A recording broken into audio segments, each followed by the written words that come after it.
Hi guys, isa-stop ko na ang Pios. Magpapa-check up kami ngayon. Babalik kami sa doktor ko. Kasama ko si Bunso kasi magpapa-check up din siya kasi masakit din daw ang puso niya lagi. Pero bago lang yan, mga pangalawang buwan na ngayon, siguro feeling niya from exercise. Pero feeling ko magpapa-TBS din yun siya kasi para malaman kung baka simba sa akin na may PCOS or what. Pero knock on wood, sana wala. Okay, ang reason ko is mag-stop na ako ng pills. Kasi yung unang pills na ginagamit ko mga mima ko ay sumasakit ang ulo ko noon pero hindi nung una. Parang nung first okay naman siya kasi hindi ako busy noon eh. Every alarm na makakainom talaga ako sa saktong oras. Pero feeling ko lang sa alarm yan. Okay, nung na-busy na kasi sa negosyo, may mga time na makakaskip ako or lalagpas ng oras. Sa oras talaga na dapat iinom ako. Tapos yun, kaya yung isa sa mga reason kaya nag-change ako at ako sa bagong nireko ni Doc kasi ayoko na nga sumasakit ang ulo ko. Dito lang na part sa right side. So, ginugel ko yan siya. Sakto lang naman na ang sabi doon is kapag sumasakit ang ulo dito sa right side, ibig sabihin reaction po yan sa pills kapag malapit na ang menstruation mo. So, sabi ko, okay, normal lang. Not until nung may nakita akong na-touch. Okay, na-touch dahil sa pills. Dahil nga ay nagka-clog na daw yung utak niya, sumasakit daw yung ulo niya. And yun kasi yung mga na-experience ko. So nag-stop ako sa previous pills ko ng mga ilang taon na ako noon. Nagsimula ako noon bago bumaba ng barko si hubby. So now, nung una, yung pinatry sa akin ni Doc na bagong pills, hindi din ako hiyang mga mima ko. Just like what I said sa pregnant prank ko kay Bobby is para akong buntis, okay? Lagi akong inaantok.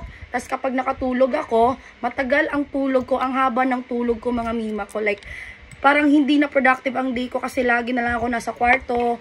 Tapos pagising ko, tinatamad ako. Walang nagagawa. Laging puro tulog. Kaya sabi ko, hindi pwede sa negosyo to. So sabi ko, isa-stop ko na to. Uubusin ko na lang. And then, nung bago ang menstruation ko, my God, mas masakit pa sa ulo ng experience ko sa previous pills ko. Tsaka yung previous pills ko, mga mima ko, pwede kasi makalit inom nun hanggang 12 hours. Even if it means na parang twice a day ka nang nag-inom. Basta hanggang 12 hours lang ang late. Okay? Mahaba na yan. Yung bago ko kasing pills, hindi pwede. As much as possible talagang hindi pwede. Pero kung may mga, syempre hindi naman natin maiwasan na makakalimutan or ma-delay. So kapag sinabing 10-4, iinom 10-4 kagad yan. So ako, my God, hindi ko alam. So sobrang busy kasi hindi ko talaga namimit yung 10-4, yung exact na oras. Pero sabi ni Doc, pwedeng late kahit 1 hour, pero iwasan. Pinaka-max na yung 1 hour. Pero grabe yung sakit ng ulo ko recently. So kaya magsa-stop na ako ng pills, which is happy si Bobby. Ngayon, after namin magpa-check up mga mima ko, ay dediretso na kami ng salon doon sa Standout Beauty Lounge. Kasi tingnan nyo naman, gumala kami kahapon, ganito yung kuko ko girl. Pero laban lang. So, susulitin natin yung mga araw na to. Kaya samahan nyo ako magpa-check up at kung ano yung magiging result kay Bunso at ang pagpapaganda namin ngayon, okay? Siyempre, bago ko makalimutan, gagamitin ko. Pink na naman ang gagamitin ko lagi ngayon, guys. Ayan.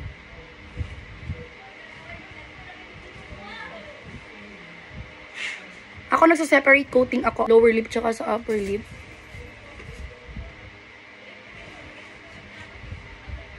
Okay, bago ko lang na naobserbahan, mas maganda si Pink sa mga malalaki yung labi. Si Peach naman sa mga maliliit. Ayan.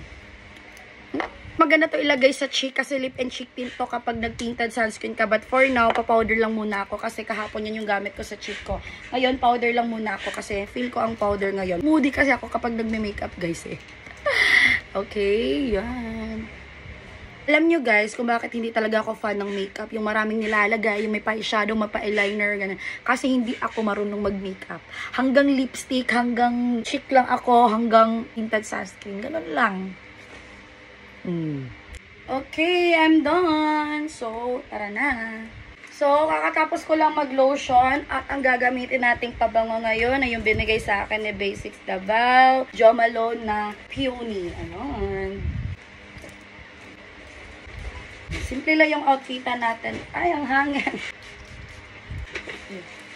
Diba sabi ko, kapag nagpapabango is isa sa lieg, isa dito, dalawa, tas isa dito, tatlo. Pero girl, ang dami ko nang nilalagyan na area. Bahala kayo dyan. Gusto ko talagang mabangong-mabang ako. At saka ito yung bag na gagamitin ko ngayon. This feeling's like no other. I want you to know I never had someone. Dadala din pala tayo ng 10 GTG or Get That Glow maintenance set pang facial doon sa salon na pupuntahan natin kasi umorder siya. O, diba? Napaka-blooming lang ng look natin for check-up. Ganda ng lips. So guys, bago ko makalimutan ay dadaan muna kami dito sa Western Union para i-claim yung allowance ng anak ko na padala ng daddy niya. Sama-sama muna kasi sobrang init doon. So guys, eto na claim na natin. I-deposit natin sa ating BPI kasi hindi talaga ako nagka-cash on hand. Ayokong, para sa akin kapag may cash on hand ako, hindi ko siya madisiplina. Parang kuha lang ako ng kuha or gasta lang ako ng gasta. So, para safe, i-deposit natin siya. Every time na nag-withdraw kami or sa pinapadala ng daddy ni Macy, din-deposit ko directly. Kasi yung account ni Macy, ibang account transfer ko lang online. Ito talaga ang pinaka gusto ko sa BPI kapag may brand sila na may cam or cash accept machine. Hindi mo na kailangan pumila sa loob. Dito ka na lang magde-deposit diretso at saka dadirect na yun siya sa account mo. So, andito na kami sa Davao kay Doc Studio. So, dito ko lang din ipapacheck up si Bunso para same kami ng doktor. TTHS lang din ang sked at hanggang alas 12 lang so bawal kang ma-late. After dito ay nagbayad na kami tsaka nagsend ng mga lab ni Bunso at ayan, ang dumi-dumi ng mga paa namin. Diyos ko, ito po yung suko ko namin sa kamay. Diyos ko naman po. Pero bago kami magpa-pamper first, kailangan na muna namin mag-lunch. Syempre, after namin kumain ay dali-dali na kami pumunta dito sa Standout Beauty Lounge. Dahil hindi na talaga namin carry makita yung mga paa namin, Diyos ko. And again, kahit pedicure lang yan, kailangan pa rin ibabad ng tubig. So as usual, yung mani pedi lang sa akin na regular kasi hindi pa ako pwede nung gel. Sobrang naiingit na ako Bunso kasi syempre sobrang matagal sa kanya. Hindi kasi sa lahat ng panahon na may oras ako pumunta ng salon kaya as much as possible kung hiya lang talaga ako sa gel, babalik ako sa gel. Kasi ayoko yung ang dami kong ganap sa life pero yung kuko ko wala, pangit. Ayoko yon. Pero next month susubukan ko ulit sa pagbalik ko dito. Ayan, kita-kits ulit dito ha. Basta buwan-buwan makikita-kita tayo dito. Susubukan ko ng mag-gel. Bye-bye.